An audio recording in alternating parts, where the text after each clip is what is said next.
There are lots of different ways of making your clips look different in After Effects. Most of these ways will involve using effects. Now I should warn you, effects is a huge topic and we could spend an entire series on just effects, so it's going to be impossible to explain every single effect in one chapter. But what I'll try and do is to explain to you how the basics work, and I'll show you how to apply effects and edit them and then keyframe them, and I'll also show you a couple of useful effects, and hopefully you will then be able to go and explore the rest of the effects yourselves. If you'd like to apply an effect to a clip, you've got a couple of options.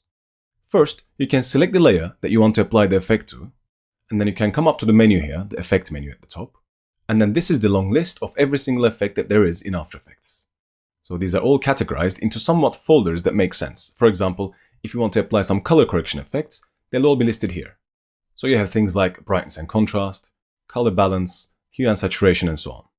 Or for example, if you wanted to blur a clip, you've got the blur and sharpen category. So here, you can apply any of these blur effects as well.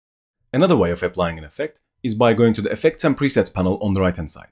So if I go and click on this panel to reveal this, this is the exact same list as I saw in the Effects menu here, but this time, I'll actually be able to see all of these at the same time. So I got all the same categories here. I can click and twirl these open. You see, I can just see all of them at the same time. And I can even search for the effect here. So if I know the name of the effect that I'm after, let's say for example, we know that there's an effect called black and white. I can just go and click here and then search for the effect black and white. And as I start typing in, you'll see the effects will be filtered to show me the ones with the word black in them.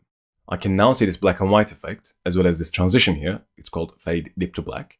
And if let's say for example, I'm interested in applying this effect to the clip, again, there are a couple of different ways of doing this. You can either click on the name of the effect and then drag it on top of the clip here, or you can drag it on top of the layer here, or the layer here on the left hand side. But this is a little bit fiddly, especially when you have lots of layers in the timeline. So I'll just go and drag this back to where it came from to cancel the application.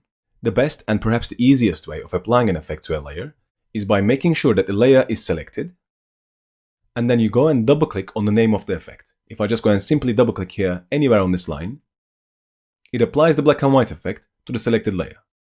And as soon as it does that, you see that the clip will turn black and white. And on the left hand side, instead of the project panel, I now see the effect controls panel. If you wanted your project panel back, it's actually here. You can just go and click on this, and you can switch back and forth between the two panels.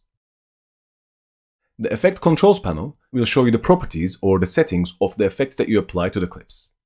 In this case, the black and white effect has all these properties I can tweak. For example, if I wanted to make the reds a little bit brighter, I can just click on this value here and then drag it towards right. And you see the reds are getting a bit brighter.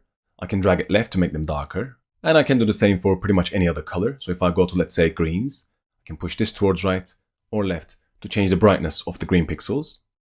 I'm going to undo this, Ctrl Z.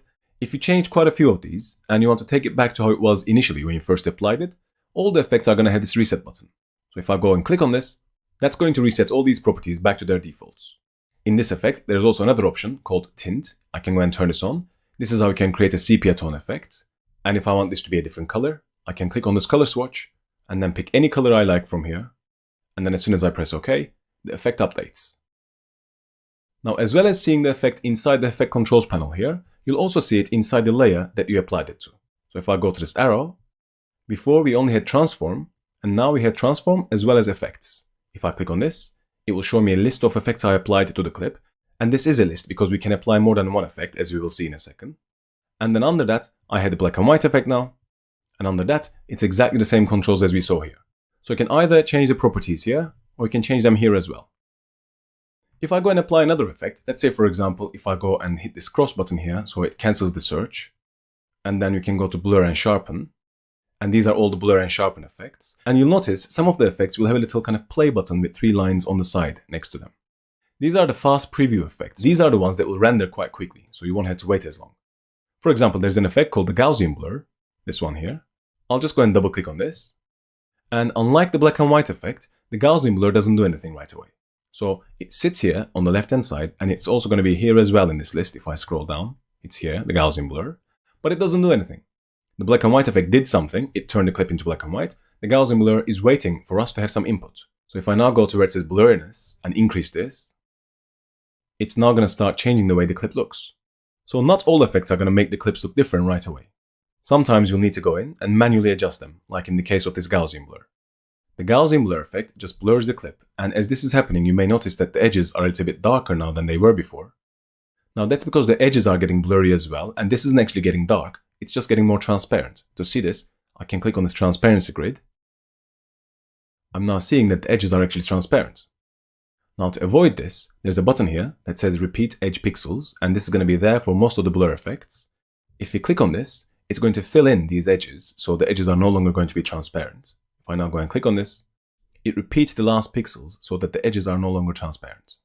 Once you apply an effect, you have two options to get rid of it. You can either turn it off by clicking on this FX button, and what this is going to do is to make the effect disappear for the time being. And I can do the same for black and white as well. So it's back to square one now. I can turn on, let's say, just the Gaussian blur effect. So it's only blurry but not black and white. So you can switch them on and off like this. Or if you're sure that you don't want the effect at all, you can just select the effect and just press delete on the keyboard, and that will get rid of the effect for good. But if you do get rid of the effect, just remember that it's going to get rid of all the settings you created as well. So if you aren't quite sure, it's a better idea to turn the effect off rather than deleting it. So I'm going to press Command Z, then I'll just turn this effect off and maybe turn on the black and white.